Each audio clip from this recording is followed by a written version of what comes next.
guys, ilalagay na natin ang gulay. Yan, gulay sa ating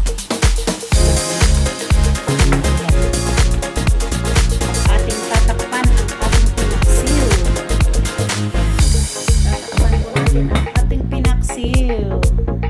Yan. Tapos maluluto na po siya.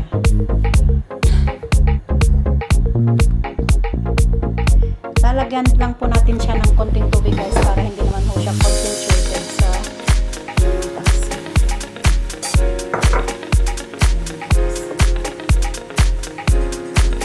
Ayan, tikman po natin.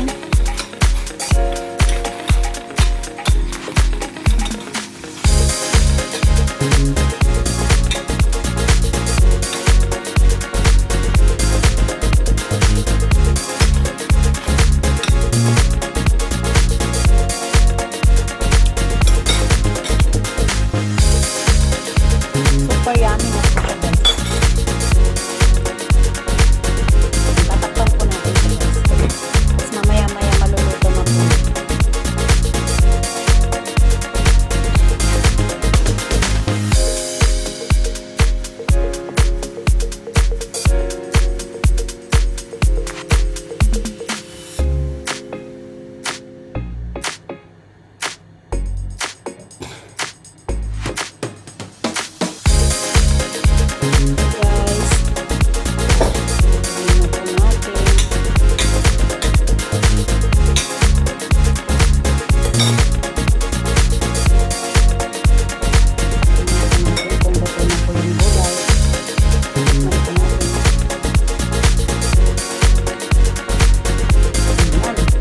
Tama lang po yung kanyang asin.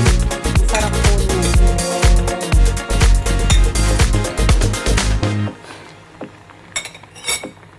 Wow guys. Ang sarap po ng ating pinaksiw.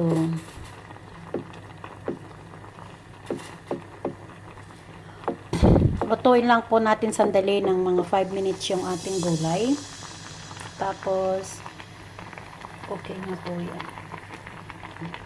Takpan natin sandali.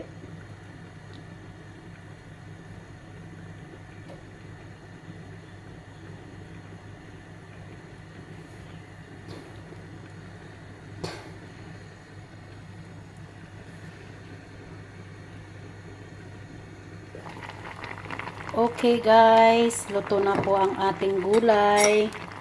Yan, ready na po tayong kumain. Sarap po yung yung gulay po ay hindi po siya malapsak. Yung fresh pa po yung gulay niya. Ang sarap po niya. Ang sarap po ng ating galunggong na pinaksiw. Thank you for watching guys. I love you all. So guys, magluluto po tayo ng paksiw. Yan, inilagay na po natin dito sa kaserola yung 4 na galunggong. Nilagyan po natin siya ng sibuyas, luya at sili. Papakuluan lang po natin yan guys at isusunod natin yung gulay. Yan guys, yung gulay na ihahalo natin guys sa paksiw. Ito po ay okra at saka talong. Tapos may sili. So yummy guys. Yan, papakuluan lang po natin at gusto ko po yung paksiw na medyo tuyo-tuyo, wag po yung paksiw na maraming sabaw. Gustong-gusto ko po yung paksiw na yan dahil paborito ko po. Paborito ko pang paksiw na galunggong, kahit po yung paksiw na bangus, kahit po yung paksiw na tilapia. Basta po pinaksiw yan, my favorite.